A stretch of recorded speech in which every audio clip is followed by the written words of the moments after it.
দেখো, এই ধরনের অঙ্ক এবার এক্সামে দিলে কিন্তু তোমাদের আর ছেড়ে আসতে হবে না। অঙ্কে কি বলেছে দেখো, 400 মিটার বৃত্তাকার ট্র্যাকে দুইজন দৌড়বিদ একই স্থান থেকে একই দিকে, একজন 8 মিটার/সেকেন্ড ও আর একজন 6 মিটার/সেকেন্ড বেগে দৌড়াচ্ছে। কত সেকেন্ড পরে তারা প্রথমবার মিলবে?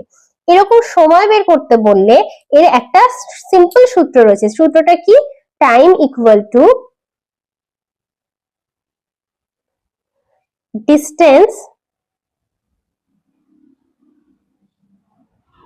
By speed.